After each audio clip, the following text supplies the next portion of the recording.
com provas. Eu vou mostrar o critério injusto do Facebook e do Instagram para retirar vídeos, tá? Para julgar vídeos e coisas que são colocadas nesses instrumentos gigantes que são usados nas redes sociais. Povo abençoado do Brasil, esse vídeo é para você assistir até o final. Você que usa redes sociais, você precisa ouvir tudo, porque eu vou fazer denúncias graves e com provas. Eu vou mostrar o critério injusto do Facebook e do Instagram para retirar vídeos, tá? Para julgar vídeos e coisas que são colocadas nesses instrumentos gigantes que são usados nas redes sociais. Primeiro, parece que é uma piada, mas não é. Eu quero fazer um agradecimento especial a Felipe Neto, que promoveu uma guerrilha virtual para tirar vídeos meus, e eu estou provando porque ele mesmo se gaba. Olha aí, ó. Aí, ó. Já começo a dizer para você, então, que se você tiver milhões de seguidores em sua rede social, você pode promover uma guerrilha, tá? Virtual para derrubar qualquer vídeo. Já põe em xeque-mate o critério de justiça para julgar um vídeo dessas empresas. Se tiver denúncias, mesmo que a coisa não tenha fundamento, o vídeo é derrubado. Mas eu quero mostrar para vocês por que Felipe Neto tem essa bronca para tentar me atingir. É porque ele me acusou de ladrão, de que eu roubo fiéis, né? E eu entrei com uma ação na justiça contra ele. E ele teve que fazer um acordo. Tá aí o documento da justiça. Se você ler o terceiro bloco, você vai entender bem. Ele teve que gravar um vídeo retirando essas acusações, sabe, inescrupulosas, porque ele teve que fazer um acordo. Quem moveu o processo fui eu. Ele pode falar o que ele quiser lá no canal dele. Mas aqui eu estou provando o acordo com documento. O acordo, se você pegar lá o número do processo, é o processo que eu movi contra ele. Agora, vamos ver a fala dele retirando essa bobagem aí que ele andou falando. E você entende por que ele promoveu essa guerrilha virtual contra mim. Vamos ver o pedido de desculpa dele no acordo que ele fez na justiça, porque eu movi um processo contra ele por calúnia e difamação. Assiste aí. Um aviso importante que eu preciso dar aqui para vocês que, em acordo na queixa-crime número 0227907.65.2017.8.19.0001 do TJRJ, venho esclarecer que eu critico a postura e não concordo com muitas coisas que o pastor Silas Malafaia fala, mas não posso provar e afirmar que ele se enriquece através dos fiéis. Isso aqui é uma introdução para você entender porque esse rapaz fez isso. Eu estou agradecendo a ele, porque ele me deu instrumentos interessantíssimos. Porque quando acabar essa história de coronavírus, eu vou mover um processo contra o Facebook e o Instagram. Porque eu vou mostrar que a política deles contra essa conversa de discurso de ódio é uma tremenda de uma palhaçada. Eu vou provar aqui. Bem, eles tiraram um vídeo meu lá atrás. Vou lembrar vocês um fato. Lembra o doutor Drauzio Varela, no Fantástico, abraçando um travesti coitadinho que não recebia visita? Só esqueceu de mostrar que o cara é um estuprador e assassino de um garoto de 9 anos? Aí eu fiz um vídeo dizendo que a Globo tinha quebrado a cara, tá? O Instagram e o Facebook mandou retirar o vídeo porque era um discurso de ódio, tá? Eu vou recordar e viver. Eu quero que você analise o que eu falo nesse vídeo aí. Vamos lá, vamos ao vídeo. A Globo quebrou a cara ao fazer campanha. Essa que é a verdade para os transexuais. O doutor Drauzio Varela foi querer fazer uma graça. Não vem aqui com essa conversa que ele é médico, não, porque isso é uma reportagem. Isso é uma reportagem. Esqueceu de dizer que o cara é um assassino, porque o cara não recebia visita. Tá aí provando que a Rede Globo apoia esse lixo moral, que é uma ideologia, porque ninguém nasce trans, A verdade que transexualidade é uma decisão do ser humano, da sua vontade, do seu desejo, ou porque foi abusado em alguma fase da sua vida. Essa que é a verdade, minha gente. E querem colocar na goela da sociedade e deturpar nossos adolescentes e crianças. O que tem é macho e fêmea. O resto é depravação moral. Essa que é a verdade, nua e crua. Tá aí a Rede Globo. Por que não investigou? Por que não foi ver quem era o cara? Mas no afã de fazer promoção e comoção social, se arrebentaram. Tá aí mais uma prova, minha gente. Mais uma prova desse lixo que essa emissora de televisão produz para a sociedade brasileira. Tá aí a prova. Vê se eles fazem o que fizeram com isso, com outros grupos. Não investigam nada quando é coisa de gay e de transexuais. Não investigam nada. Agora, quando é outro grupo, uma garota tomou uma pedrada que até hoje ninguém sabe que foi o evangélico. Aí a avó disse que parecia aquele evangélico. A Globo arregaçou os evangélicos uma semana. E até esqueceram que a mãe da garota é membro da minha igreja. Arregaçaram. É assim que eles fazem. Quando eles têm interesse, eles escondem, tá? Para seus interesses escusos do seu lixo moral. Essa que é a verdade. Quebraram a cara. Uma vergonha. Cadê, né, a questão da dignidade jornalística para investigar as coisas? Para poder saber a razão das coisas, mas quer mostrar um coitadinho quando é um verdadeiro de um assassino. Claro que é digno de misericórdia, como todas as pessoas. Eu aprendi que a misericórdia de Deus alcança o assassino também. Mas eu não estou falando disso não. Eu estou falando da maldade. Eu estou falando do interesse medíocre, tá? Do lixo moral para que a sociedade engula isso. Fica aqui o meu protesto. A casa caiu, Rede Globo. Um abraço a todos, Deus guarde você, tua família, Deus abençoe o Brasil. Minha gente, aí olha aí o documento do Facebook dizendo que esse vídeo não faz parte de sua política de discurso de ódio. Então eu quero começar a mostrar para você que para o ativismo gay já há algo, sabe?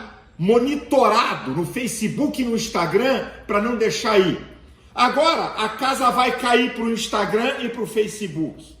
Eu vou mostrar aqui coisas horrorosas, tá? Contra pastores e contra mim, e que tem anos que tá lá, tanto no Instagram e no Facebook, e que nunca foram retirados. Então vamos lá. Olha aí o Instagram. Você tá vendo aí? Olha o que eles estão mostrando. Isso aí nunca foi censurado. Eu com o machado cravado na cabeça.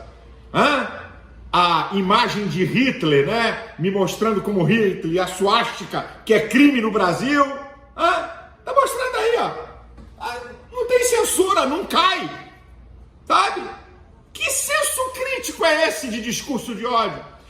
Vamos pro Facebook? Tem também no Facebook, olha aí. Olha o que colocam. Fazem campanha. Olha aí, ó.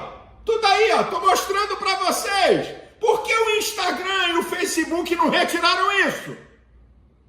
Tem que ter uma guerrilha virtual para tirar? Então escute isso.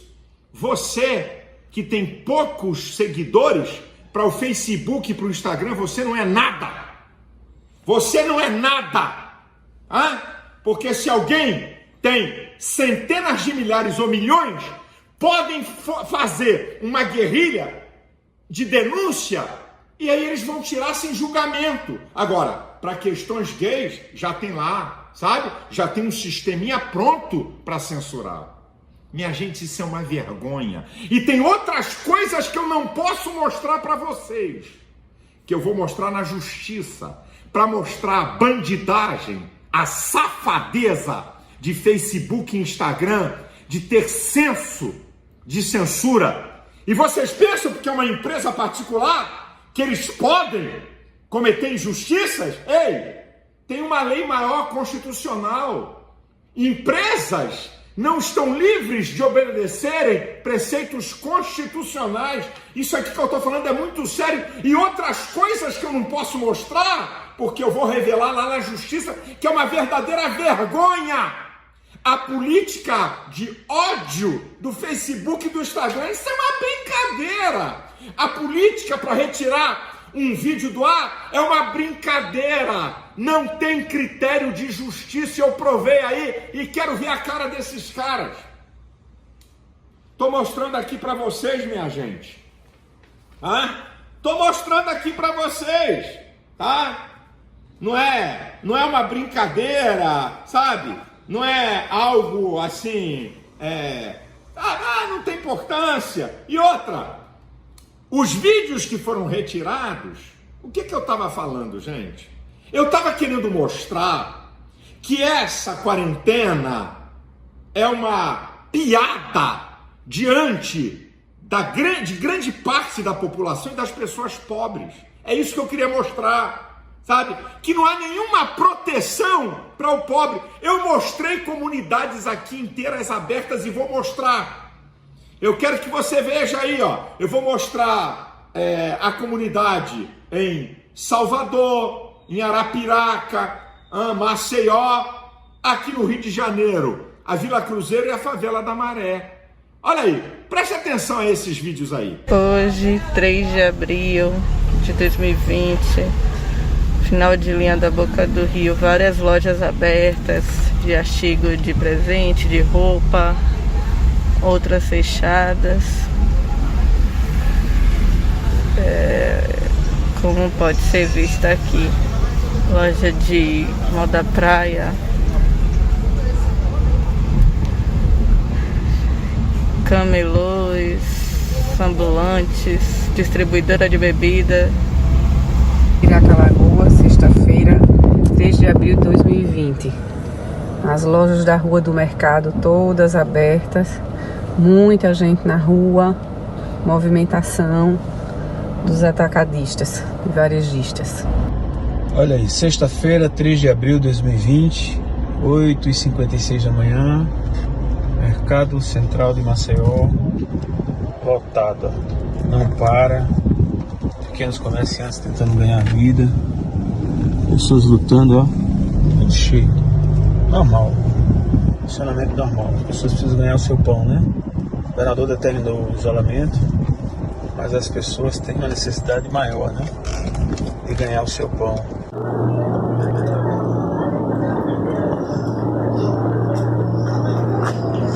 Dia 1º de abril de 2020, Jornal o Globo de hoje.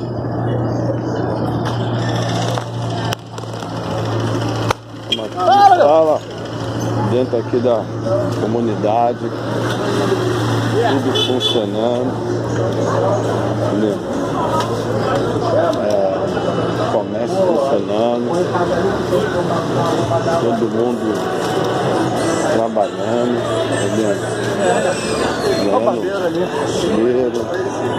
ganhando o seu pão do dia a dia, aí as lojas funcionando e comércio funcionando.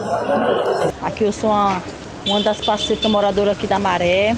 Vocês estão vendo essas imagens aí? É aqui na Maré, ninguém parou, não foi o coronavírus que parou ninguém. Hoje, 1º de abril, está todo mundo de pé trabalhando, porque precisamos trabalhar. Amanhã, 2 de abril, se você quiser vir conferir aqui de perto, é só vocês virem conferir, porque vocês estão vendo essas imagens aí, aqui, a Maré toda está trabalhando, ninguém parou. Você não vê isso na imprensa. Não interessa a mídia. E os governantes estão igual a Pilatos, lavando a mão, fingindo que isso não tem importância. A realidade do Brasil. Vai ver nessas comunidades, o cara mora em 6 metros quadrados, com 4, 5 crianças. Fica lá preso. Fica lá isolado. Eu quero ver você. É mole pra mim. E pra muita gente aí, que tem uma casa confortável, falar em quarentena.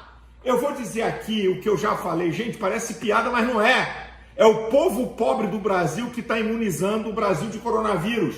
Porque os especialistas dizem que a praga tem que chegar a 60% a 70% da população para poder ela cessar. E aí eu vou mostrar uma outra coisa para vocês que não é feita. Uma coisa chamada sanitização, não é dedetização. Tá? É um produto que coloca no ambiente, não tem nada a ver com aperto de mão e abraço, não livra isso. Mas coloca no ambiente, se tiver coronavírus, se tiver outros tipos de vírus, bactérias, fungos, eles morrem. Isso pode ser feito em trem, pode ser feito em ônibus, em metrô, ruas e avenidas. Eu pergunto, qual o governador e qual o prefeito que fez isso?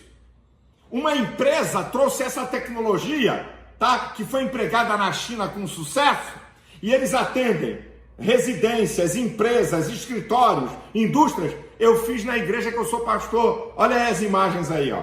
Tá? Eu fiz. Isso aí pode ser feito em escalas para cidades e estados. Tá? Você viu o governador e prefeito fazer isso aonde? Que se tiver no local, no ambiente, o vírus morre. Não na pessoa, no ambiente. Pouparia muita gente que anda em trem, que anda em metrô e que anda em ônibus, em ruas.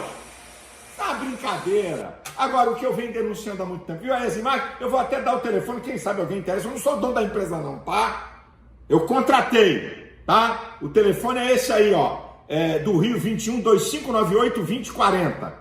Tá aí o telefone, se você quiser ligar. Eles operam em São Paulo, Rio de Janeiro, Paraná, Goiás, Maranhão, Amazonas e Brasília. Só nesses locais. Mas deixa eu voltar aqui. A notícia aí, ó. O governador Witzel, há anos, há décadas que o SAMU é gerido pelo Corpo de Bombeiro e não tem custo sobressalente. Agora, lei de licitação suspensa, estado de calamidade, foi contratada uma empresa por 76 milhões. Tá aí, não deve satisfação a ninguém. Já viu a festa? Já viu porque interessa manter quarentena? Governantes? Não deve satisfação de licitação, não tem pagamento de dívidas. Agora, minha gente, eu vou falar aqui uma coisa. Eu vou mostrar para vocês. Vocês já ouviram? Eu vou repetir. Presta atenção nisso aqui. Eu vou mostrar para vocês dados do Brasil, que a imprensa não mostra todo dia, e dados do mundo. Só para você ter uma ideia. Para você ter uma ideia. De 1º de janeiro a 25 de março no mundo, morreram. Só para você ter uma ideia. De malária, 228 mil pessoas. De alcoolismo, 581 mil pessoas. De fumo, 1.162.000 pessoas. De fome, 2.382.000 pessoas. De outros tipos de gripe, 113 mil. De coronavírus, aproximadamente 44 mil até dia 25 de março. Vocês estão vendo esses números aí?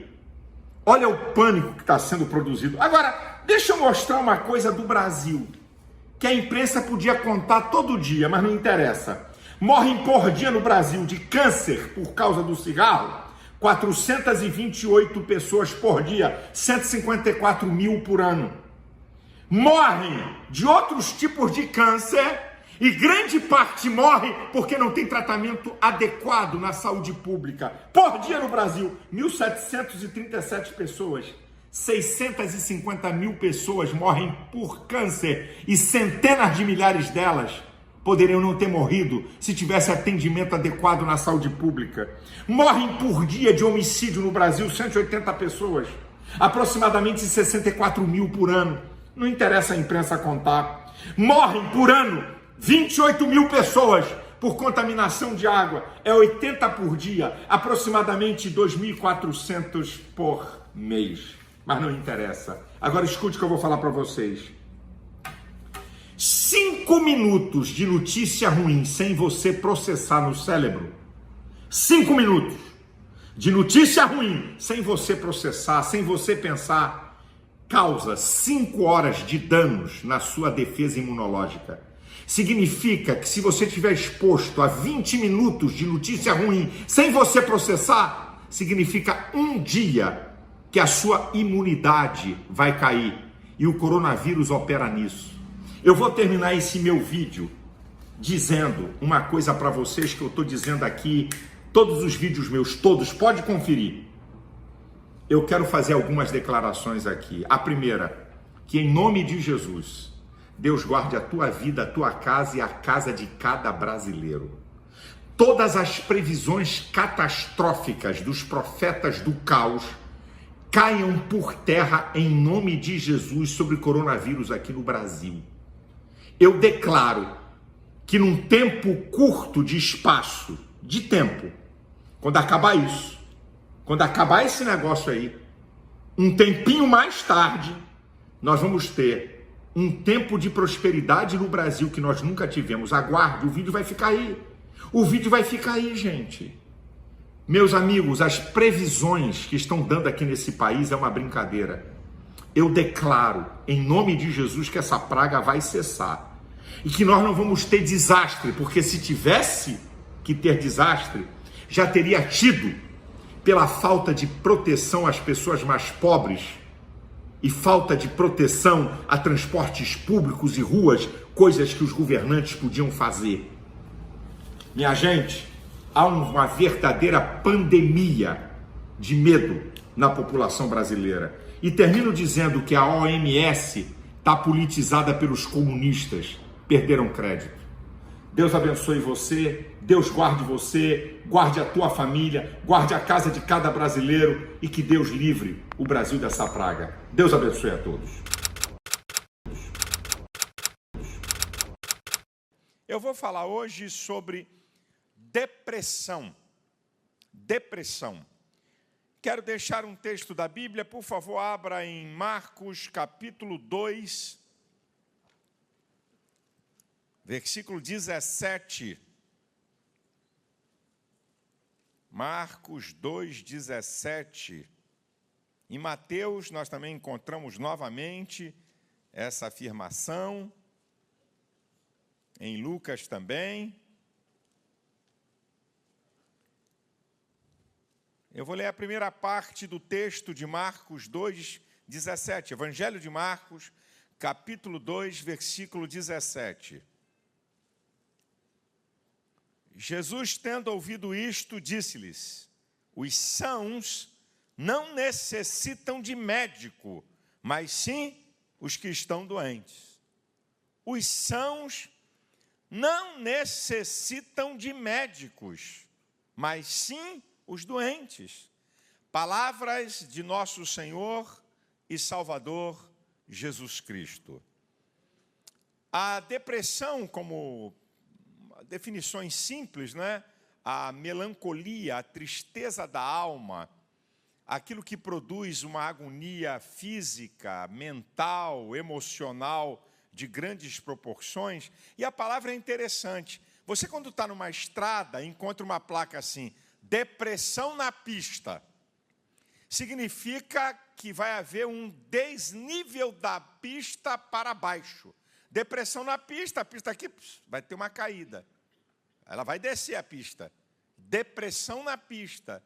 Né? Já ouviu muitas vezes na estrada, tem essa palavra para o motorista: cuidado, depressão. Ela vai sair do normal para uma situação inferior. É exatamente isso. O emocional fica debilitado numa instância inferior. A depressão, ela pode ser endógena, isso é, por fatores internos do organismo, a questão hormonal, de células, de glândulas, a química do organismo, certo? Essa depressão tem que ser tratada com terapia medicamentosa, tá? Também, não é? O principal eixo dessa depressão é que a pessoa tem que tomar remédio para equilibrar esses desequilíbrios que estão internamente. E a outra depressão é a depressão reativa, isso é, são as nossas reações às pressões do mundo, às pressões da sociedade, perdas, injustiças, indecisões, questões de relacionamentos. Então, a depressão que é de agentes externos pressionando o nosso emocional. Essa depressão tem que ter um tratamento psicoterápico, ou ela também pode envolver também tratamento medicamentoso. Mas a depressão e as doenças do coração são as mais terríveis ou os piores males que têm acontecido na humanidade com o ser humano. não respeita raça, não respeita região, continente e não respeita idade. Essas duas doenças são o top das doenças que atormentam o ser humano. Agora, é incrível que a depressão é a menos diagnosticada e é uma das mais terríveis em debilitar o ser humano.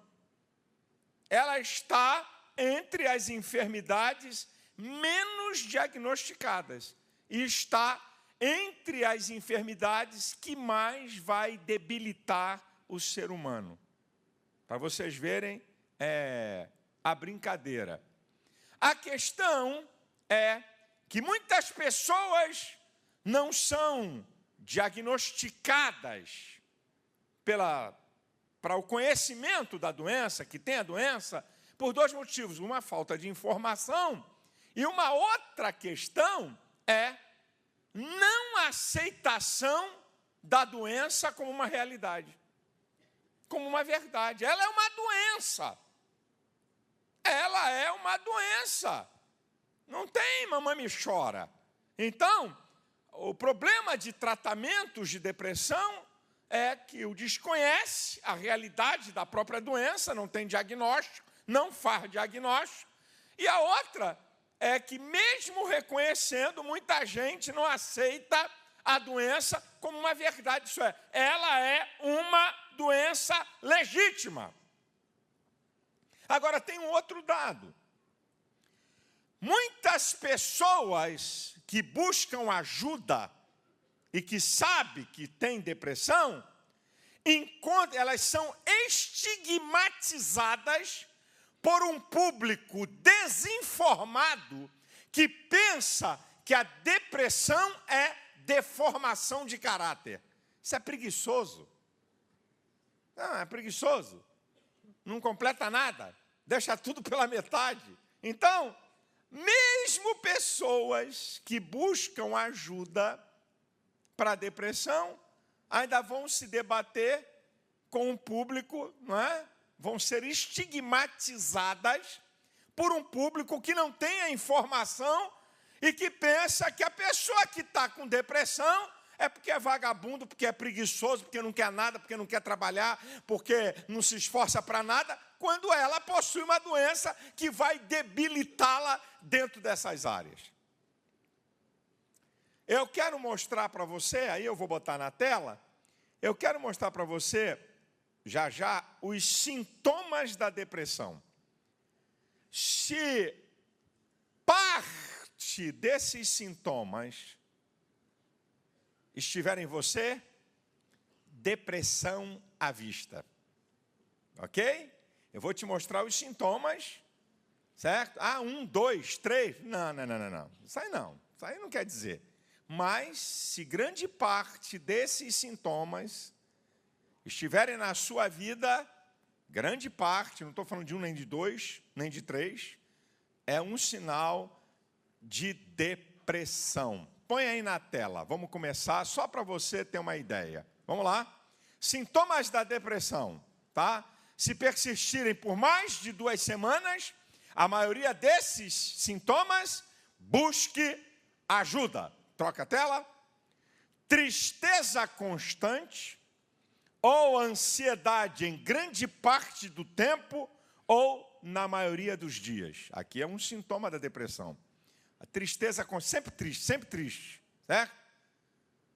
Tá? Ou uma ansiedade na maior parte do tempo da pessoa ou por dias. Outro, sentimento de desesperança, pessimismo, baixa estima, sentimentos negativos constantes, tá? Não vai dar certo nada, tudo que eu faço dá errado, não vou conseguir, não vai adiantar, sabe? Isso vai dar errado, sabe? Esses sentimentos, tá?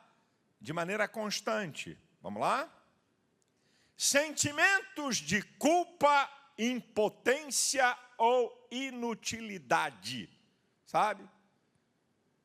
tudo eu que erro, sou eu mesmo que erro, eu só faço bobagem, eu nunca acerto nada. Eu não estou capaz para nada, eu não consigo resolver isso. Troque. Perda do interesse, ou perda do prazer em atividades que eram apreciadas, inclusive a sexual. Certo? Não é porque o cara está ficando alguma coisa. É depressão. Certo? A depressão atinge essa área. A pessoa perde interesse ou prazer em coisas que ele gostava de fazer. Inclusive a área sexual, o casal. Certo? Perde, não quero ir, não quero fazer nada. Sabe? O cara gostava de praticar um esporte, não quer mais. Certo? Gostava de passear de vez em quando com a família, não quer mais saber. Outra. Insônia ou dormir muito. Aí começam os extremos.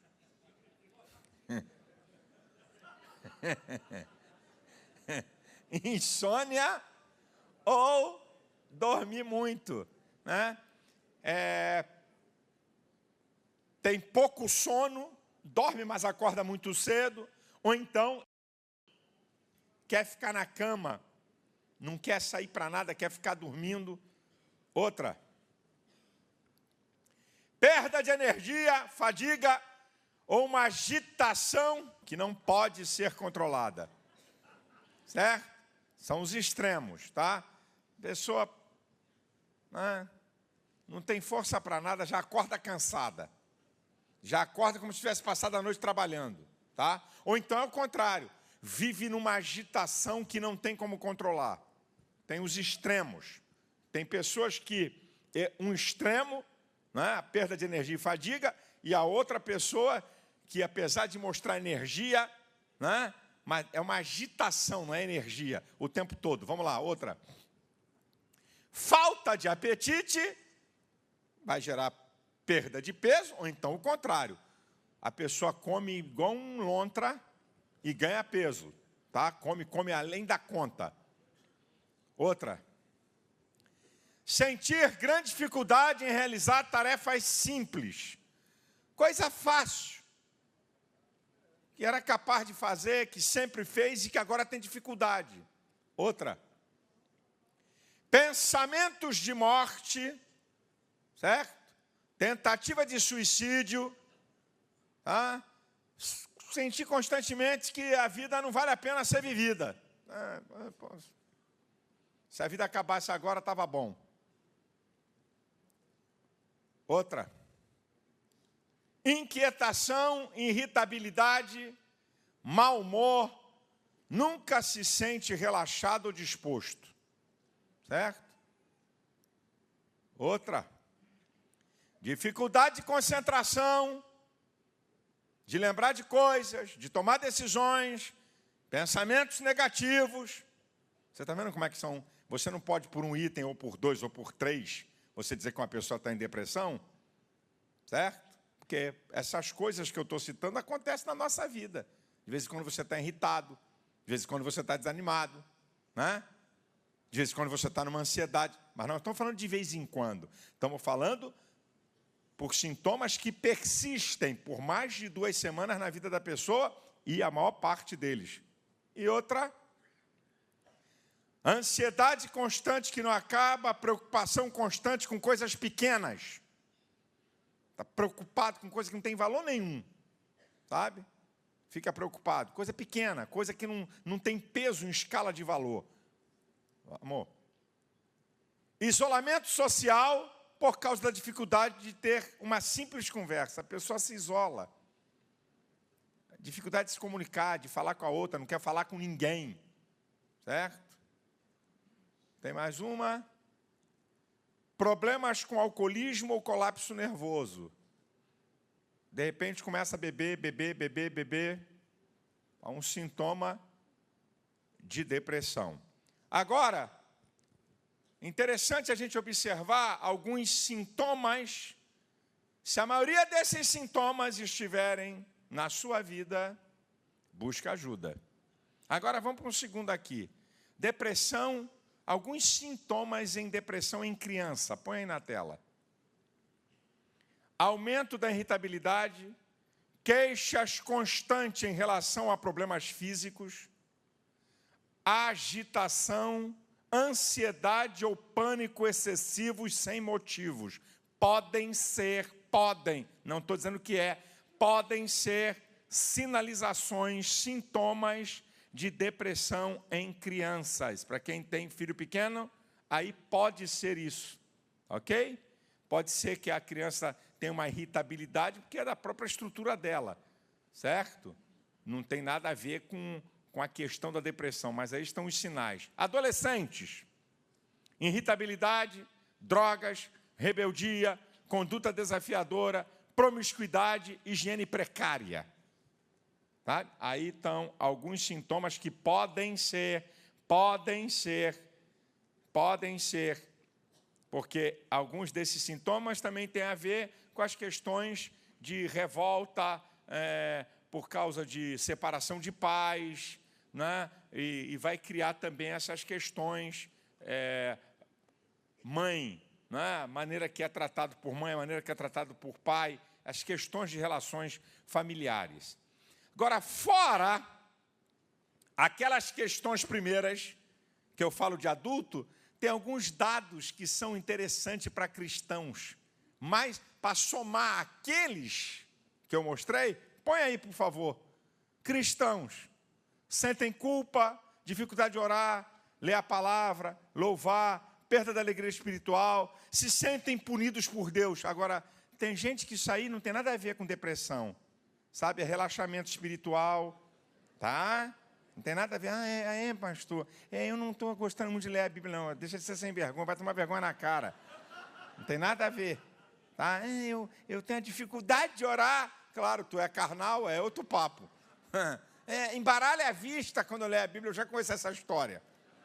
Tá? Eu estou te mostrando que esses podem ser sinais na vida de um cristão, junto daqueles primeiros que eu mostrei, não esses exclusivos, eles vêm, né, envolvidos por aquela maioria, né, da etapa ou dos sinais e sintomas que eu coloquei da depressão em adultos. Agora, queridos, escuta essa aqui, que é muito, muito interessante. Por que é tão difícil tratar cristãos com depressão? É aqui. Primeiro, falta de informação e nós temos uma explicação própria para a causa e para o tratamento da depressão. Se um sintoma é espiritual, vai escutando. Se a causa é espiritual, então o tratamento tem que ser exclusivamente espiritual. Isso é na cabeça dos crentes. Se tem um sintoma é espiritual. Então a causa para essa depressão deve ser espiritual. Então, o único remédio é espiritual. Esse é um dos maiores equívocos de cristãos. Aprenda o que eu vou te dizer e escute cuidadosamente o que eu vou te falar. Algumas doenças mentais e a depressão são as únicas condições clínicas com sintomas espirituais. Vou te explicar isso. Algumas doenças mentais e a depressão são as únicas condições clínicas com sintomas espirituais. Olha a depressão. Camarada tem vontade de morrer. Isso não é de crente, não. Não quer ler a Bíblia. Não quer orar. Não quer vir para a igreja. Não quer se relacionar com irmãos. Isso é espiritual. Engano. Porque uma pessoa depressiva, ela tem transtorno de humor.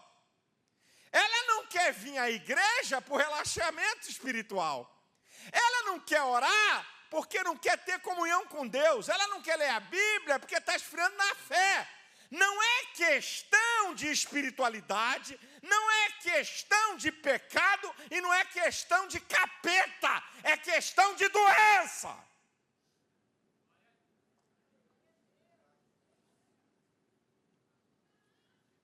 É aqui que está. Porque os crentes querem tratar a depressão como uma questão espiritual. Porque os seus sintomas são sintomas espirituais. Sintomas. Isso que eu acabei de falar. Quando você vê um camarada que não quer vir para a igreja, quando você quer ver essa pessoa está com desejo de morrer, olha, o diabo está atacando ele. Esse cara não quer orar, não quer se relacionar com os irmãos, esses sintomas têm a ver com espiritualidade. Aqui é que está o nosso equívoco. Não! É resultado na espiritualidade da depressão. O resultado na espiritualidade é por causa de uma doença. E o que é que nós temos que entender? O que é que os crentes têm que entender? Os cristãos têm que entender que o tratamento médico não enfraquece a fé. Não foi Pedro, não foi Paulo, não foi João, foi Jesus. Os sãos não precisam de médicos, mas os doentes. Foi Jesus que falou isso, gente. Não foi nenhum apóstolo. O que Jesus está dizendo com isso? Que se você estiver doente, ou Jesus cura, ou você corre para procurar o médico. Nós sabemos que Jesus tem poder de curar qualquer enfermidade. Ele cura a todos? Se curasse a todos, eu botava um irmão na porta de cada hospital. Íamos quebrar um galho, que é um dos maiores problemas da sociedade, é a questão do serviço público na área médica. É uma ferida no Brasil. A gente pegava os crentes, botava na frente do hospital, chegava a ambulância, está repreendido, volta. Você sai, está malado. Sai, volta. Você com a tá curado, volta. Não havia médico. Tá certo? E acabou. Agora, sabe qual é a história? É o preconceito pela falta de conhecimento das questões de doenças emocionais e mentais. O crente não tem problema. Está com problema nos olhos? Corre para o oftalmologista. Está com problema de coração? Vai para o cardiologista. Está com a criança doente? Vai para o pediatra. Está sentindo mal-estar? Vai para um clínico geral ou um clínico médico.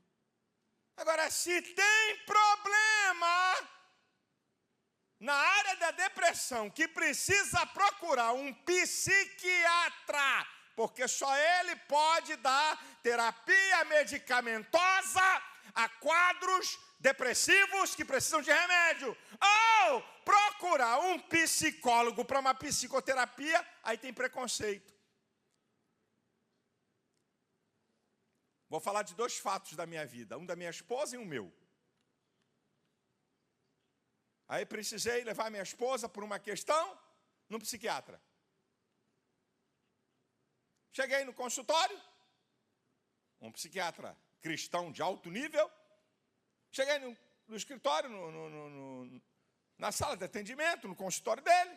Estou na sala de estar. Aí chega 2 crentes. O senhor está aqui, pastor? O senhor aqui? Sim. O que o senhor está fazendo aqui? Eu falei, eu acho que é a mesma coisa que você. Vai para consulta com o doutor Fábio Damasceno? Ok. Outra vez, eu vinha num nível de estresse muito grande, comecei a perder sono, muito estressado. Eu falei, isso não é bom, e não conseguia, dormia muito pouco, e acordava uma pilha, e passava o dia cansado e tal. Falei, vou lá no psiquiatra. Aí, estou eu de novo. Estou eu sozinho. Aí chega o irmão, pastor Silas Malafaia, tudo bem? O senhor aqui? É? O que o senhor está fazendo aqui? Eu falei, eu estou desconfiado que é a mesma coisa que você. Você vai ter uma consulta? Mas o senhor? Quase. Aí eu falei, eu vou ficar quieto, que aí eu vou começar a exagerar. Aí eu falei, quase que eu digo assim, mas eu pensei, é porque eu sou um ser intergaláctico. Um marciano, talvez, ou de uma outra galáxia, eu não preciso de médico. Certo? Eu devo ser, porque a pessoa fica espantada. Uma vez eu fui orientar um pastor. Eu falei, rapaz, você está precisando de uma terapia. Como é que eu fico na antessala do terapeuta, irmão? Irmão, estão dando a sugestão aqui, sentado esperando ser chamado. Mas a minha vontade não foi dizer isso, não. A minha vontade foi dizer, morra, ô infeliz, idiota. Essa que foi a minha vontade, estou expondo aqui. Morra! Você vê, preocupado com a demanda dos outros. Preocupado com o que alguém vai pensar de mim. Porque há uma ideia na sociedade de quem procura psiquiatra é maluco. O povo não sabe de nada. Quem procura psicólogo já melhorou muito, mas assim mesmo, quem ainda procura psicólogo deve estar com algum problema. Não. Quem procura o otorrino é porque está com a garganta boa.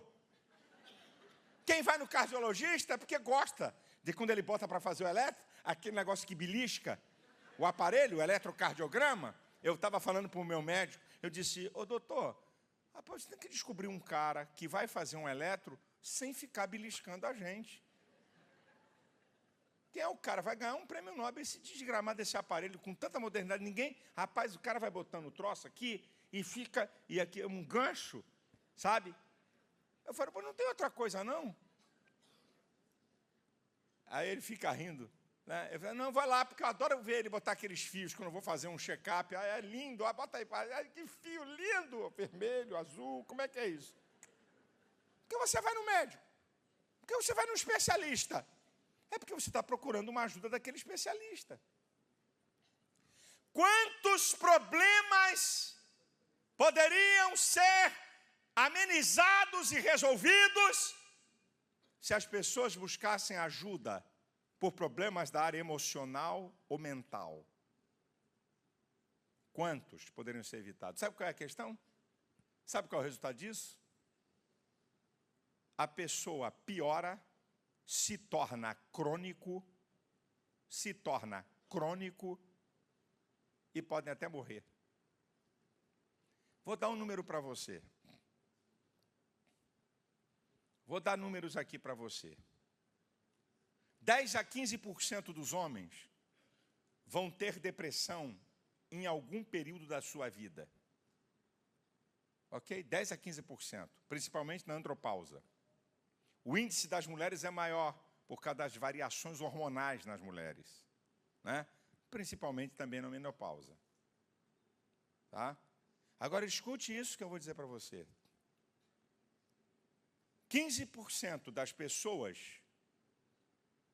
que têm depressão tentam ou cometem suicídio.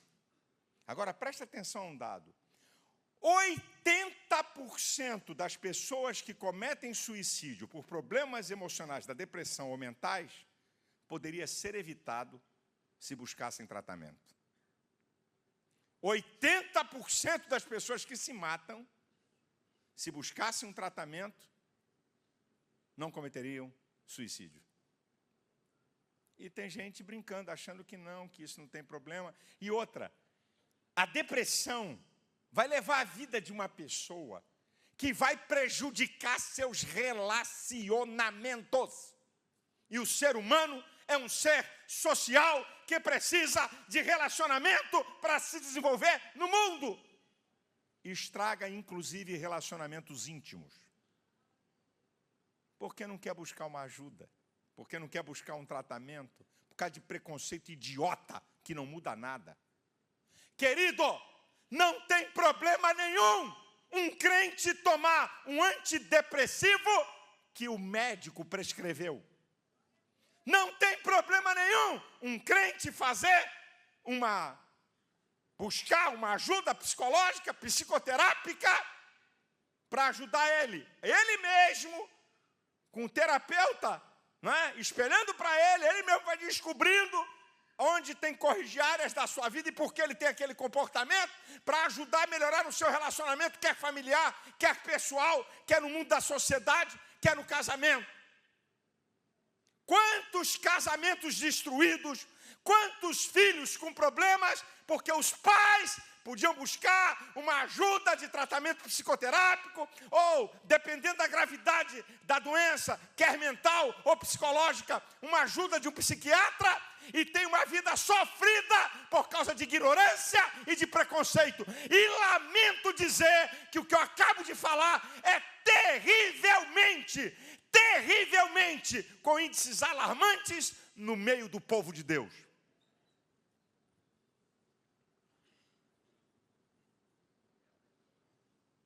É incrível esse negócio. É incrível. A pessoa podia viver uma vida tranquila. Eu, por exemplo, irmão, eu já contei aqui para vocês, até 45 anos de idade, a minha pressão era 12/8. Até 45 anos. Mas eu vim vivendo uma pressão gigante da minha atividade. Chegar em cada mês, não saber quantos milhões eu ia ter no final do mês para pagar programa de televisão. Isso é um mundo de louco. Eu vivi nisso muito tempo. Muita pressão. Sabe? Que eu pagar no final. Eu entrava no mês, não sabia quanto é que era a arrecadação voluntária e com compromisso. Um dia minha pressão explodiu. Um dia eu comecei a sentir uma pontada na perna aqui domingo de manhã na escola dominical, na igreja antiga, pontada na perna, tomei uma Novalgina, acordei com uma pontada forte, tomei a Novalgina, parou, 2 horas depois a pontada veio, tomei outra Novalgina, parou, 3 horas depois a dor veio, tomei outra Novalgina, aí cheguei na casa do meu sogro, na casa pastoral, a Edna, minha cunhada, que sempre tirava a pressão, né, da irmã Maria, era uma pressão, né, questões genéticas, pressão alta, a mulher hiper calma, mas eles lá têm essa tendência, não tinha que controlar a pressão. Aí a gente disse assim, deixa eu tirar a tua pressão. E eu debochava deles, que eu sempre fui agitado, minha pressão 12/8. Eles calmos, 16/10, 15/9. Falei, tá, vai lá. Tirou a pressão, ela tirou, vi que a cara dela ficou feia, baixou o aparelho, tirou de novo, ela disse assim, sua pressão está 22/12. Eu falei, o quê? 22/12. Corri, liguei para o médico, meu médico, médico do pastor Santos, médico da irmã Maria, doutor Luiz Antônio, um grande cardiologista, professor universitário, cara top. Aí liguei e falei, amigo, eu estou com a minha pressão aqui 22/12. Aí ele falou, manda correndo na farmácia, toma esse remédio, fica quietinho, 1 hora, mede. 1 hora depois, tirou de novo minha pressão 19/11. Liguei para ele, 19/11, ele falou, para o hospital, para o cardíaco, pode vir. Aí fui para o hospital, domingo de tarde, ia pregar de noite na igreja. Falei para o meu sogro, o homem está mandando ele para o hospital. Aí chegou, viu, me deu medicação, fiquei lá até de noite, até, sei lá, 11 horas, meia-noite, quando a pressão equilibrou, ele falou, sua pressão é de fundo emocional, alguma coisa que mexe no seu emocional, ela dispara. A partir de hoje, filhinho, ou papai do céu te cura, ou você vai tomar isso até morrer. Aí me deu 2 remédios. Aí, muito bem. Fui lá, comprei o remédio, comecei a tomar, bababá, pressão bacana, 12/8, 13/8, 12/8, 13/8, dessa porcaria. Aí comecei a vagabundar com o remédio. Depois de 6 meses assim, comecei na molecagem do remédio. Mas um dia, uma coisa me aborreceu, porque aí eu comecei a verificar que não é questão de dinheiro, não é questão, alguma coisa que aborrece o meu emocional, que atinge o meu emocional, sabe? Não é calúnia na internet, zap me xingando, deixa eu ver o que é mais, Twitter, isso aí eu tiro de letra. Mas alguma coisa que mexe no meu emocional, aí eu comecei a sentir a pontada na perna. Eu falei, ai. Eu falei, filho, é aquilo. Isso, eu não tomo remédio, né? Aí fui ver minha pressão, 19/10. Aí, ó, look! Tomei o remedinho, aumentei um pouco a dose. Doutor Silas, né? Todo brasileiro tem um pouco de médico. Aumentei um pouco a dose, fiquei quietinho. Falei, eu não vou para o hospital porcaria nenhuma, esse troço vai baixar. Aí ela veio baixando devagar. Aí, olha, meu filho, depois dessa brincadeira, acabou. Todo dia. E eu oro, Jesus, me cura disso. Me cura desse troço. Me cura. Não quer me curar? Toma remédio, 2 remedinhos todo dia. Me cura. Não vai me curar? Todo dia o remedinho. Jesus, me cura. Não vai me curar? Todo dia. O que eu acho engraçado é que o crente admite tomar remédio para tudo que é doença. E até tomar remédio, psicotrópicos, remédios violentos, que criam dependência, remédios sérios, que mexem com o coração, mexem com o metabolismo do cara, toma sem prescrição médica, mas não quer ir num psiquiatra e não quer ir num psicólogo. E toma remédio, que consegue com um amigo, o remédio tarja preta, já conheço como é que é o manto, certo? E ele é viciado a dormir com aquele remédio, que alguém disse para ele, toma esse remédio que vai ter uma noite, ó, supimpa. O cara tinha uma noite horrível e tudo, aí começou a tomar o remédio. Pastor, isso aqui é Deus no céu e esse são remédio na terra. Tá, daqui a alguns anos você vai ver o que é que vai te acontecer por tomar um remédio sem uma prescrição. Ou então, quando ele acha que está agitado, ele toma um remédio. Você não sabe a desgraça do mal. O médico me orientou. O médico me orientou. Pastor, psiquiatra, é o seguinte, você toma isso aqui por 1 semana, vai te estabilizar. Para! Não tome mais, não tome. Porque se você tomar quando você achar que está nervoso e não dorme, vai mexer na estrutura do sono, que tem um ciclo do sono, e aí você vai ver com quantos paus se faz uma canoa, teu organismo vai ficar viciado, e aí você vai se ferrar. É o que muita gente faz. Ele prefere se medicar com medicamentos que você não consegue comprar em nenhum lugar nos Estados Unidos, porque se pegarem, o cara vai preso. Se o farmacêutico americano vender um remédio que nego compra aqui no Brasil, não é negócio é cadeia. Coisa seríssima. E nego toma aqui como se fosse água.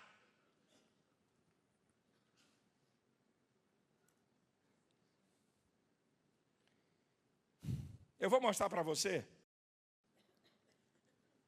alguns casos de depressão na Bíblia e como ela foi vencida. Porque eu creio no poder do Evangelho. Eu creio que Jesus pode curar qualquer enfermidade. Ele cura, inclusive, aquilo que o médico não cura. Porque Deus tem uma coisa chamada milagre, incomum, inusitado, extraordinário, que nem o médico consegue, mas que o Deus Todo-Poderoso pode fazer na vida de qualquer um aqui. Mas vamos analisar.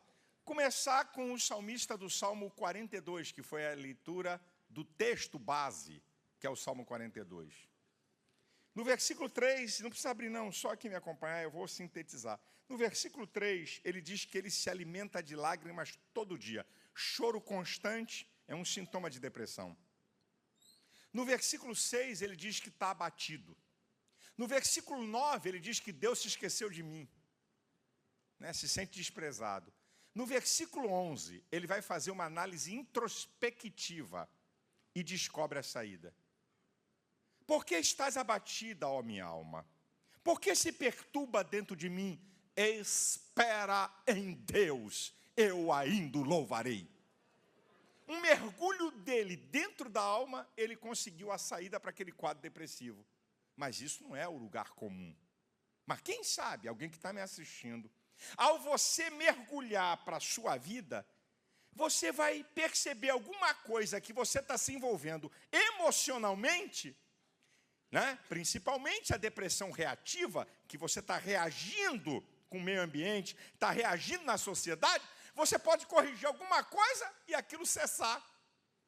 Pode. Há um outro caso na Bíblia que o camarada vai usar o maior processo psicoterápico do mundo? Qual é o maior processo psicoterápico do mundo? A oração. O que é o procedimento psicoterápico? Você vai no consultório do psicólogo, o psicólogo está do outro lado, você está do lado de cá, e você começa a falar. Através da verbalização começa o processo da cura. O psicólogo, com a sua experiência, com a sua técnica, vai pensar o que você está falando e espelhar para você corrigir essas situações que estão produzindo depressão ou que estão produzindo problemas emocionais em você. Agora, preste atenção. O psicólogo não é onisciente. Ele não é onisciente. Ele não conhece você por dentro, nem o que você pensa, nem a sua história toda detalhadamente, só o que você está falando. Agora, quando você ora, você está falando com Deus. Então, quando você fala, começa o processo terapêutico. A verbalização, você vai jogar para fora emoções ruins. Só que do outro lado, tem um Deus que conhece você antes de você nascer. Sabe tudo que vai na tua mente antes de você falar. Conhece tudo que você sente. E que pode trazer uma solução. O salmista do Salmo 116 estava em um processo de depressão profundo. Do versículo 1 ao 10 a gente vê a história dele.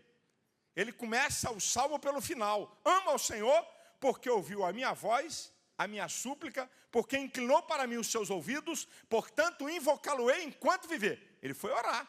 Aí ele vai começar a contar. Cordais de mortes me cercaram, angústias do inferno se apoderaram de mim, encontrei aperto e tristeza. Então clamei ao nome do Senhor, dizendo: ó Senhor, livra minha alma. Aí começa o resultado. Piedoso é o Senhor e justo. O nosso Deus tem misericórdia. Ele guarda os simples. Livrou a minha alma da morte, os meus olhos das lágrimas, os meus pés da queda. Andarei perante a face do Senhor na terra dos viventes. Criei e por isso falei. Estive, não estou mais, estive muito aflito.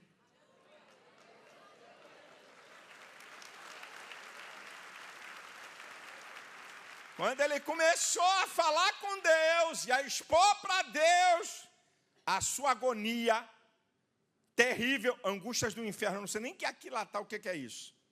Angústias do inferno é angústia que mata o cara, que leva ao suicídio. É isso que ele está querendo falar. Angústias do inferno se apoderaram de mim. Encontrei aperto e tristeza, um quadro emocional grave. Foi orar e recebeu a resposta de Deus que arrancou ele desse quadro.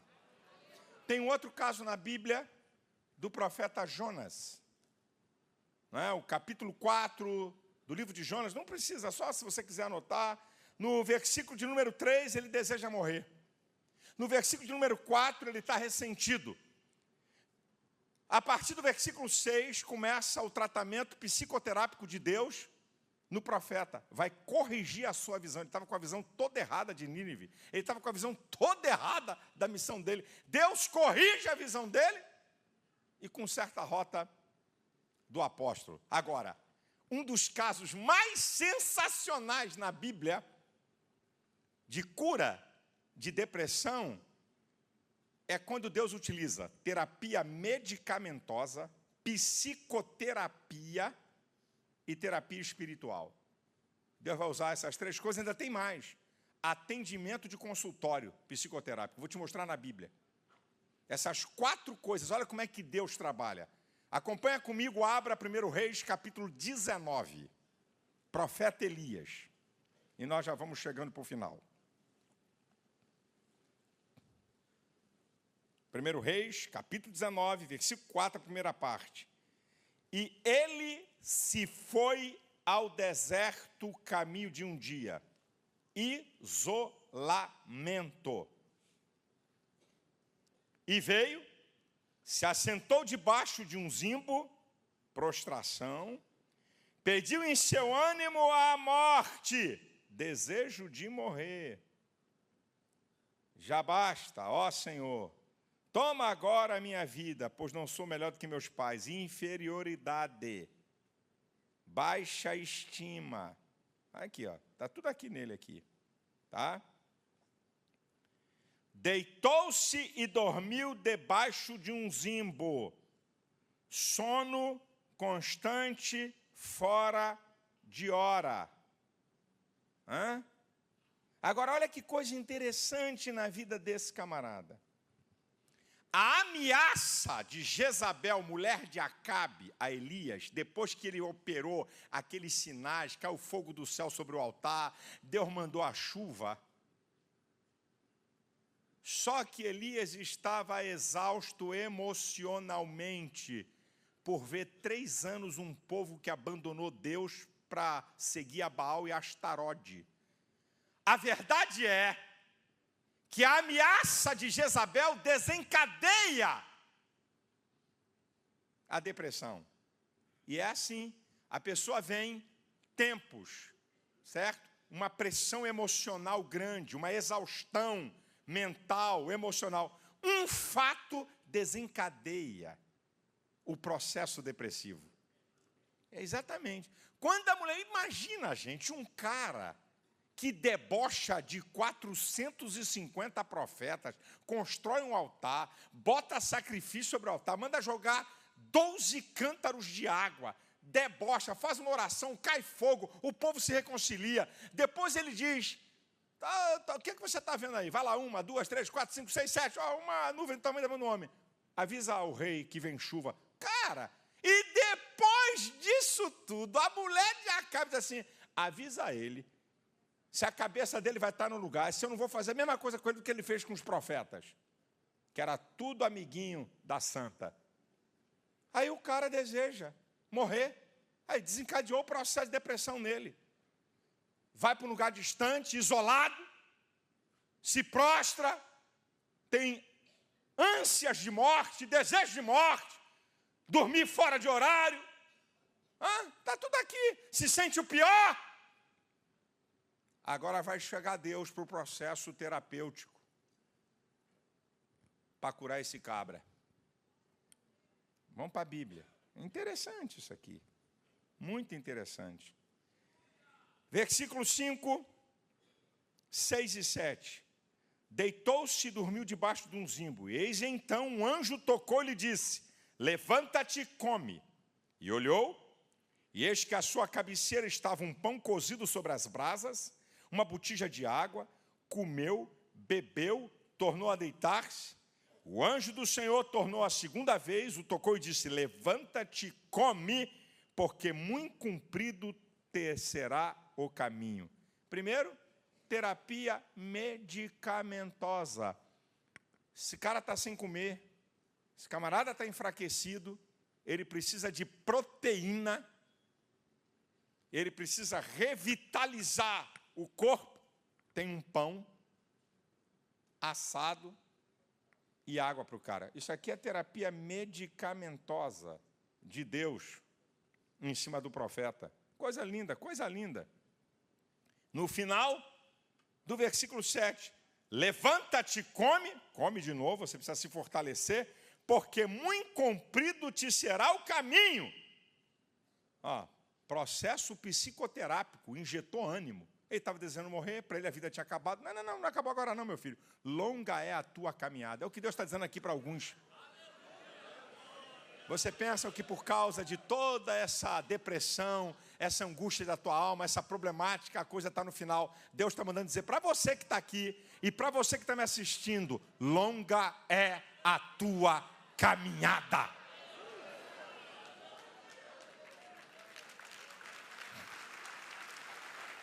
Agora, consulta psicológica. Elias vai sentar no divã de Jeová. Elias vai chegar no consultório de Jeová. Olha aqui, tratamento. Rapaz, é linda a Bíblia. Deus vai fazer um tratamento igual um psicólogo faz. Escuta essa, versículo 9. E ali entrou numa caverna e passou ali a noite. E eis que a palavra do Senhor veio a ele e disse, que fazes aqui, Elias? Deus fala com ele e se cala. Deixa Elias falar.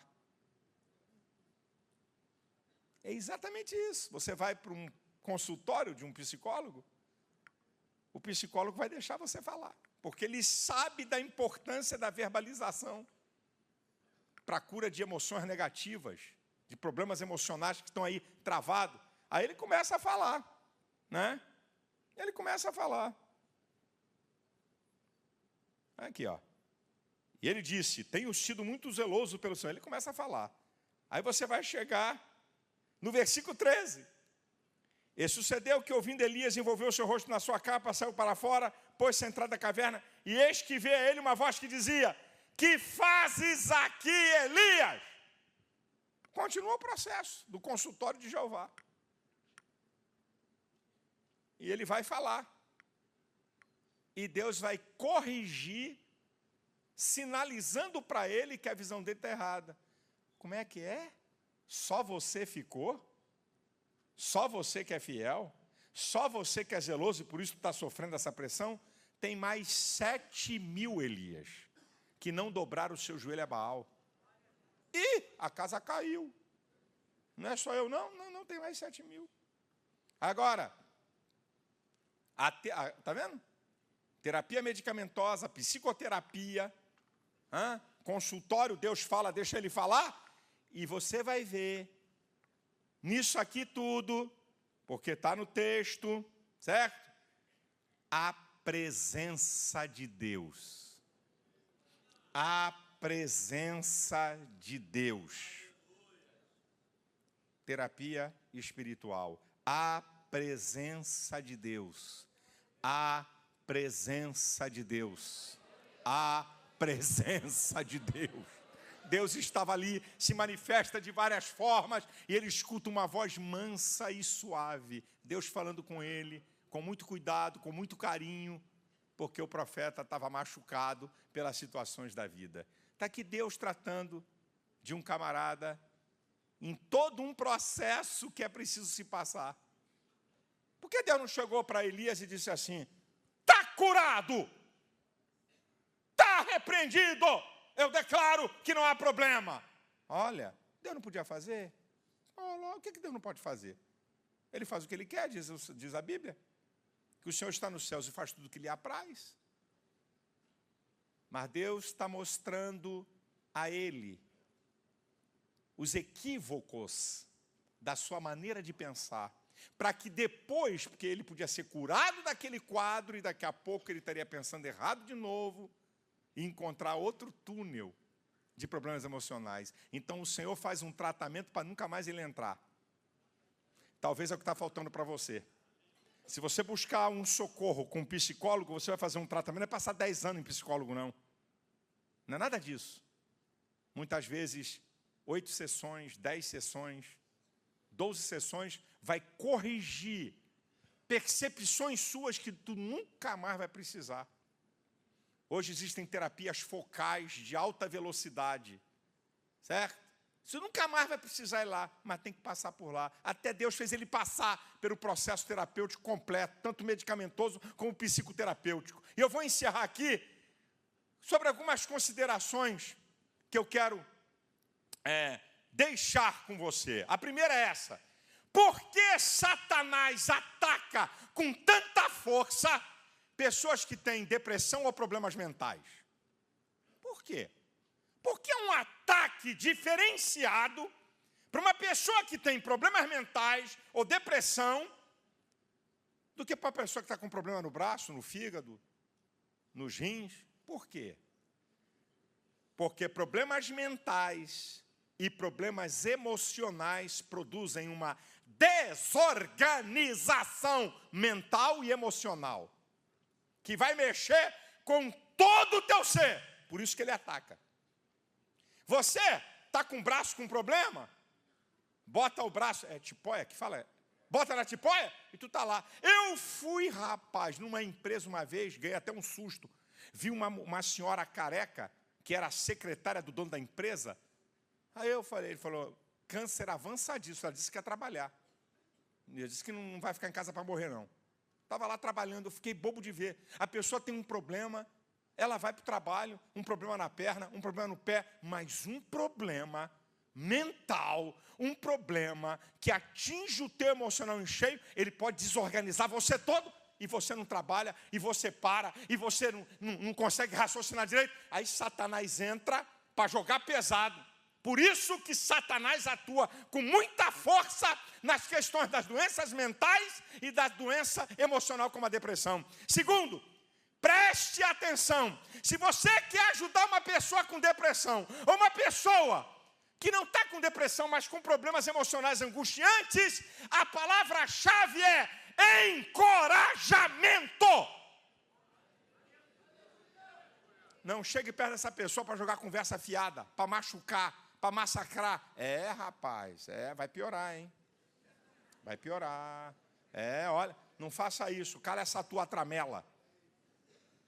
Cala essa tua boca. Você não sabe o que está falando.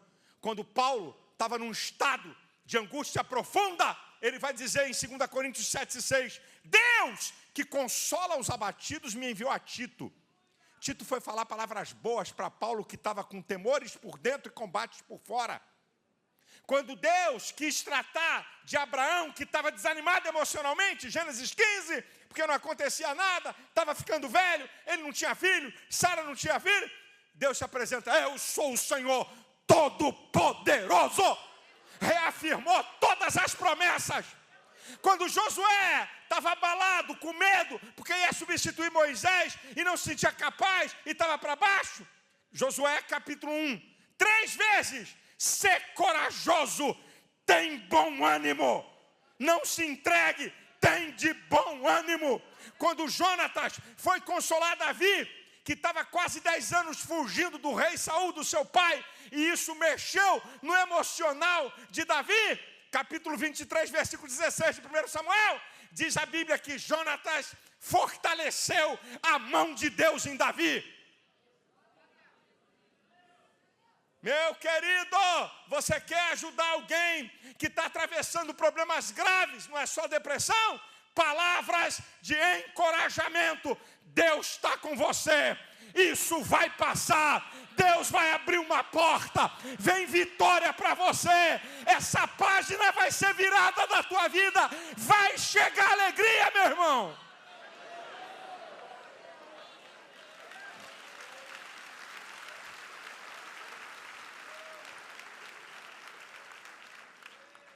Penúltimo lugar, vamos aprender com José e Paulo, que se utilizam de uma mesma coisa.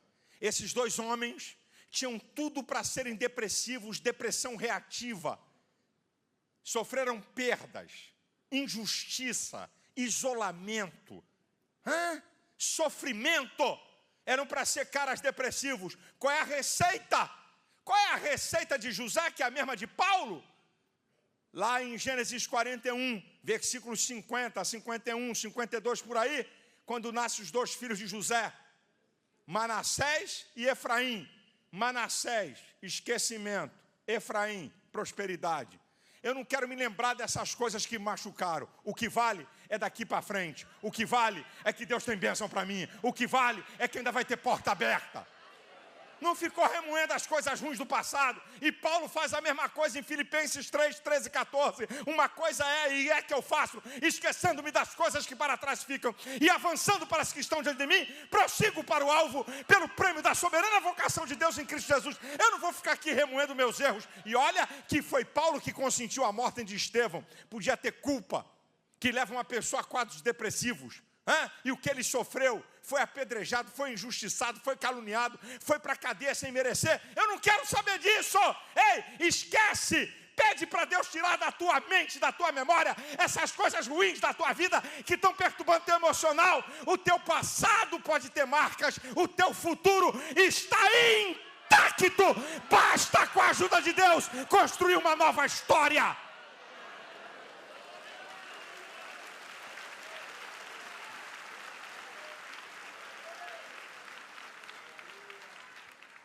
E eu termino para animar você.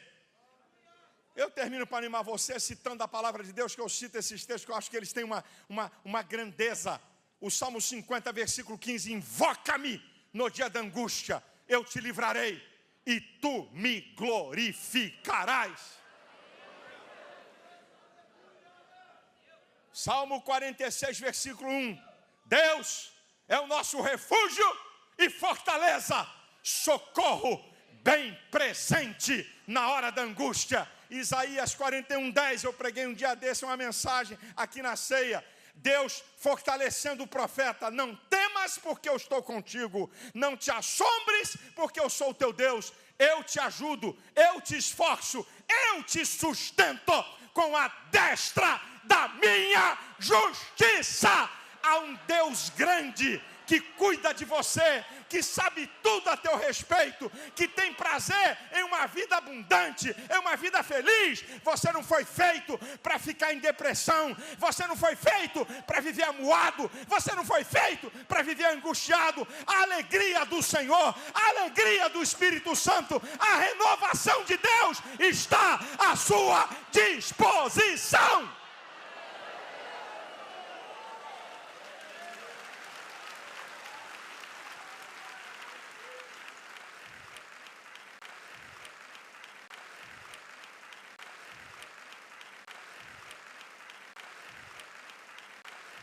Olá, povo abençoado do Brasil.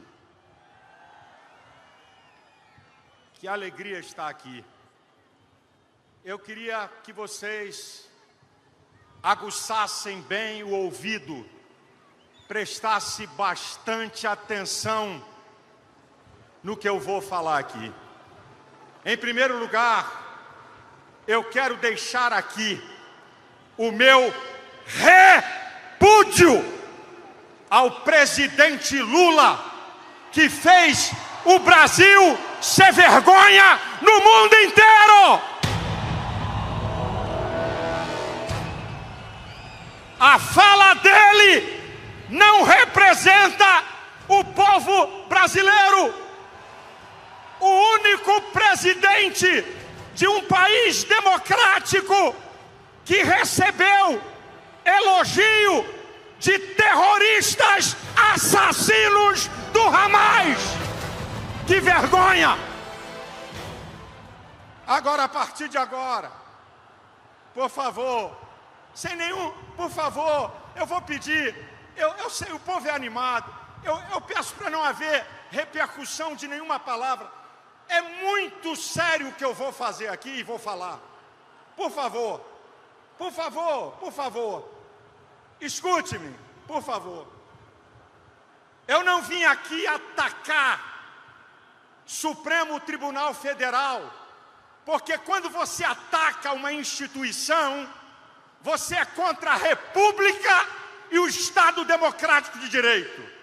Mas eu vim fazer aqui, eu vou mostrar para vocês a engenharia do mal para querer prender Jair Messias Bolsonaro.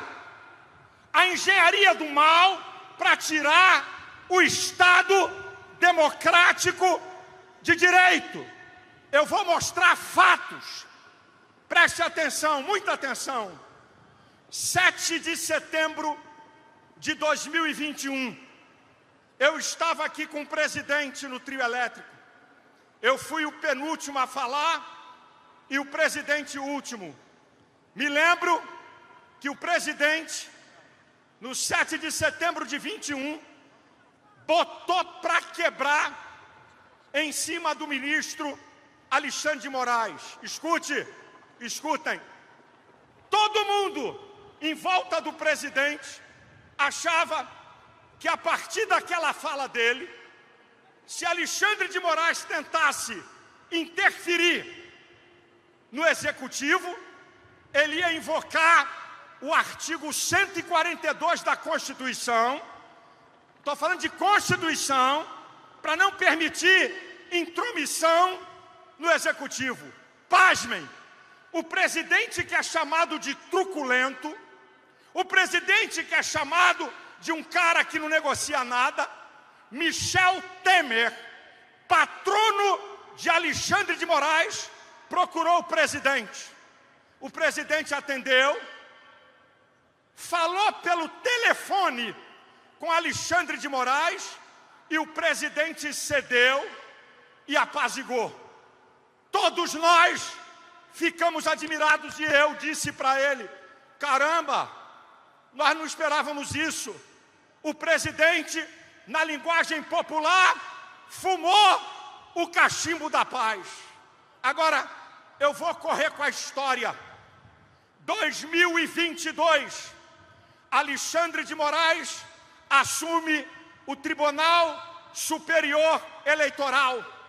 E, pasmem, uma resolução do TSE contra a lei eleitoral deu todo o poder ao ministro Alexandre de Moraes. Agora escutem, o Procurador-Geral da República, Dr. Aras, entrou com uma petição no STF para derrubar essa resolução.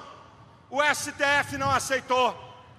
Todo mundo sabe como é que foi a eleição. Podiam chamar Bolsonaro de genocida, mas não podiam dizer que Lula é ex-presidiário. A eleição acabou. Eu tenho que correr com a história. A eleição acabou. Bolsonaro perdeu. Escutem-me. Silêncio absoluto de Bolsonaro. Não atacou ninguém, não reclamou de ninguém, não atacou Alexandre de Moraes, não atacou o Supremo Tribunal Federal. E aí, o presidente do PL, Valdemar da Costa Neto, entra com uma petição no Tribunal Superior Eleitoral, questionando o resultado das urnas. O que acontece? Alexandre de Moraes dá uma multa de deboche, 22 milhões de reais, o número do PL. Agora eu vou parar a história e nós vamos retroceder na história. 2014, Aécio Neves, do PSDB de Alexandre de Moraes, perdeu a eleição.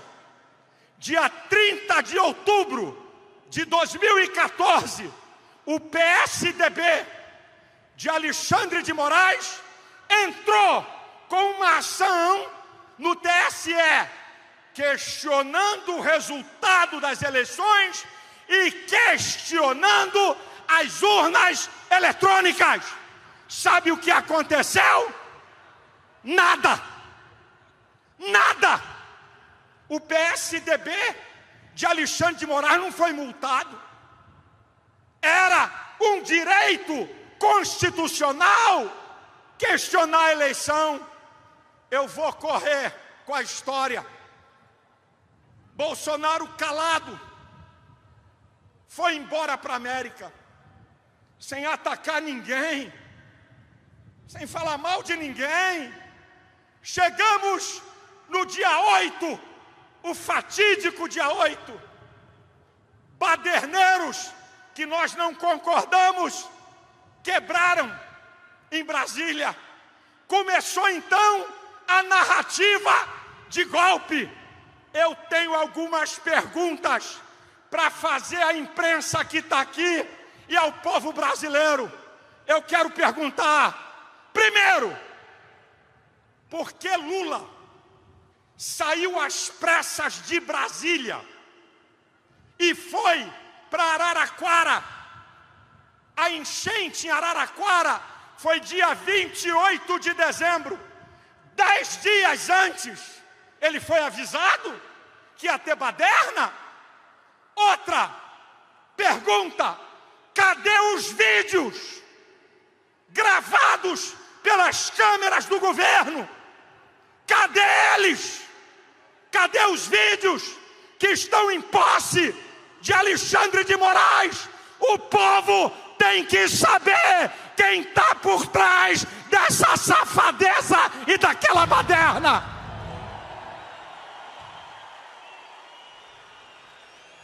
E aí eu digo uma coisa para vocês.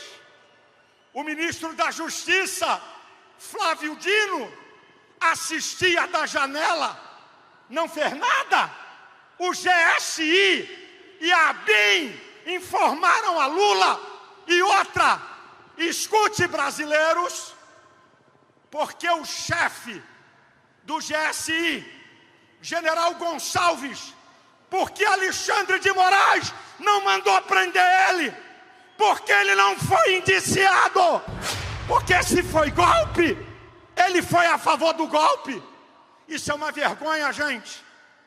É uma narrativa vergonhosa. Escute, por favor. Isso aqui é sério. Eu estou mostrando a história real. Golpe contra um mandatário tem arma, tem bomba, tem planejamento mau. Uma mulher com a Bíblia e o crucifixo, católica, que entrou no Senado e sentou na mesa do presidente do Senado, golpista, 17 anos de cadeia. O Clesão, membro da minha igreja, trabalhador, foi ver a baderna, foi preso, doente. O procurador pediu a liberação dele.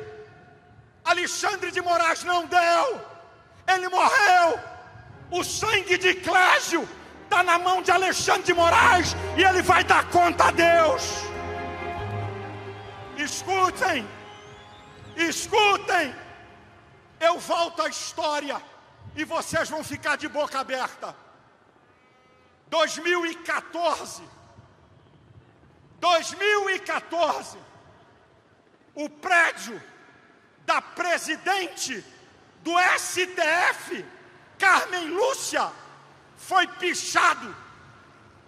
O MST, em uma rede social, disse: fomos nós, não foram chamados de golpistas, não aconteceu nada. Outra, 2014, o deputado Vadir Damus, do PT, disse: tem que fechar o STF, que eu não concordo. Não aconteceu nada com ele. 2006, escutem, o MST invadiu o Congresso Nacional, 24 feridos, um em estado grave. Sabe o que é que eles foram chamados? Manifestantes. 2014, o MST tentou invadir o STF. E deixa eu dizer uma coisa: se não fosse a coragem e o sangue dos policiais da PM de Brasília, ia ter uma carnificina. 30 policiais feridos, 8 em estado grave.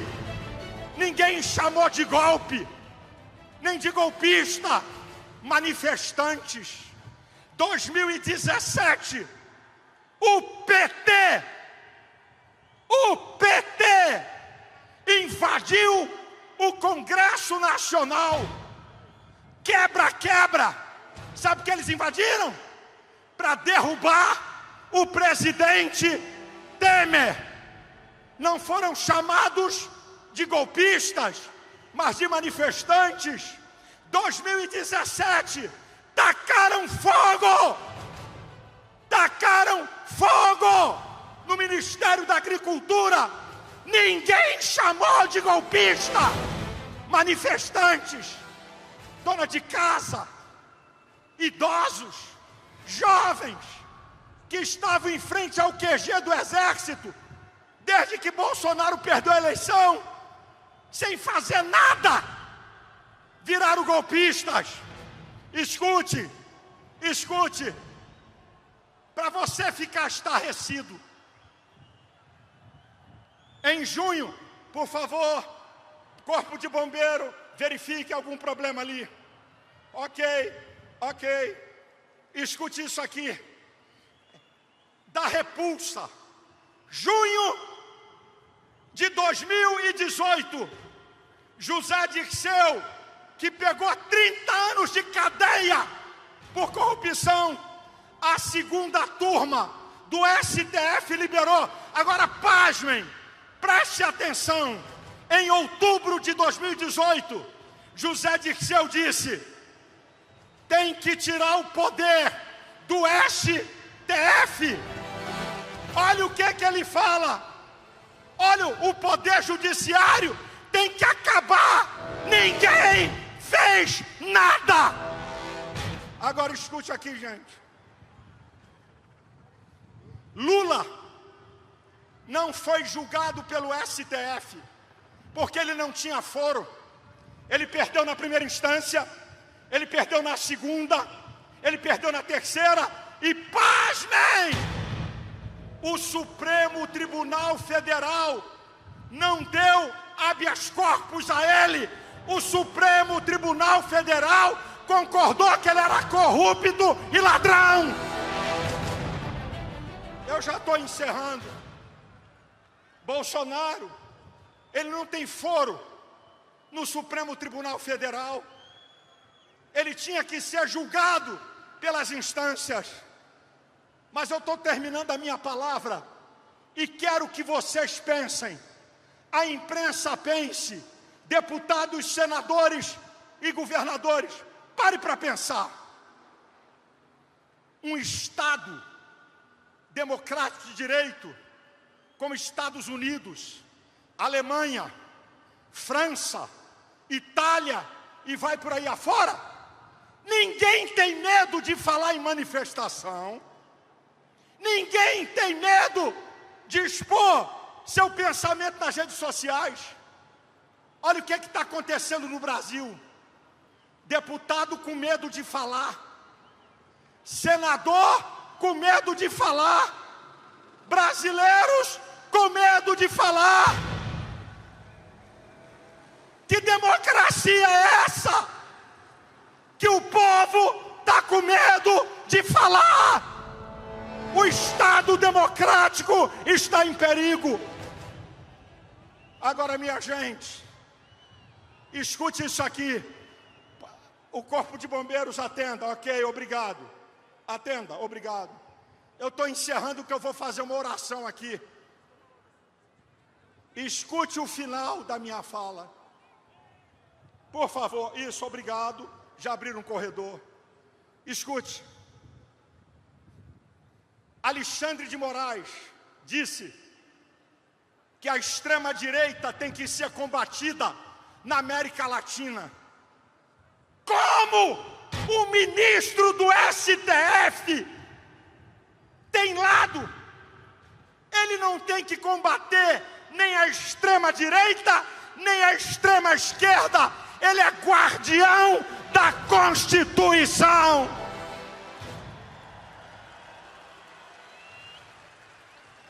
O presidente do STF, ministro Barroso, disse: nós derrotamos o bolsonarismo. Isso é uma vergonha, é uma afronta ao povo. Eu quero dizer, sabe quem é o supremo poder dessa nação?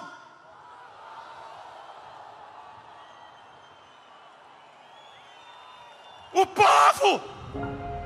Todos nós temos que nos submeter ao povo. Eu vou terminar minha palavra e vou orar. E vou dizer uma coisa para vocês. Toda essa engenharia do mal, toda essa maldade contra Bolsonaro, covarde, ao arrepio da lei e da Constituição. Mas, presidente, você com Deus é a maioria sempre. E eu vou dizer uma palavra que eu disse para você algumas vezes no telefone. Eu não desejo isso para você, mas vou te deixar aqui uma palavra.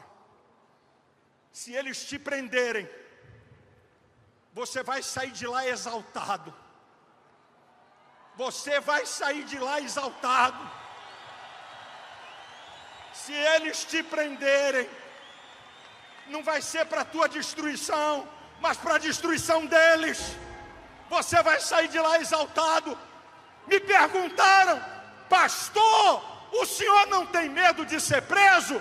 Eu respondo: quem está do lado da verdade, da justiça, defendendo a maior perseguição política da história do país, Messias Jair Messias Bolsonaro, o maior perseguido político da nossa história. Ter medo de ser preso por defender a sua liberdade e a liberdade do povo brasileiro é honra para mim. É honra para mim. Não tenho medo de ser preso. Vergonha é se calar. Vergonha é se esconder.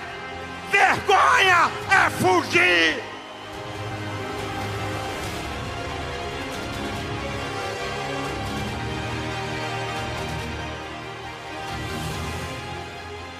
Eu termino para orar citando um texto da Bíblia que me move. Hebreus 13:6. O Senhor é o meu ajudador. Não temerei o que me possa fazer o homem. Deus abençoe você. Deus abençoe tua família. Deus abençoe a querida pátria brasileira. Deus nos livre desses homens maus. Eu sou desafinado, mas eu vou terminar antes de orar cantando um pedacinho do hino da independência. Brava gente brasileira, longe vá, temor servil, ou ficar a pátria livre, ou morrer pelo Brasil. Ou ficar a pátria livre, ou morrer pelo Brasil. Mais uma vez, brava gente.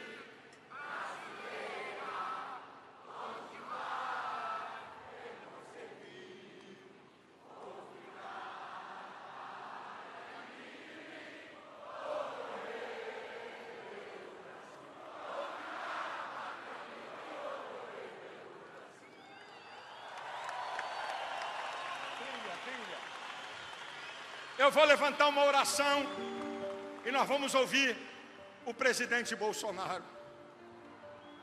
Por favor, se você concordar com a minha oração, quando eu disser amém, dê um amém retumbante. E ore. A maioria aqui são cristãos, respeitando as outras religiões e até quem não tem. Aqui tem muitos católicos que estão aqui. Tem muitos evangélicos aqui. Então eu vou orar.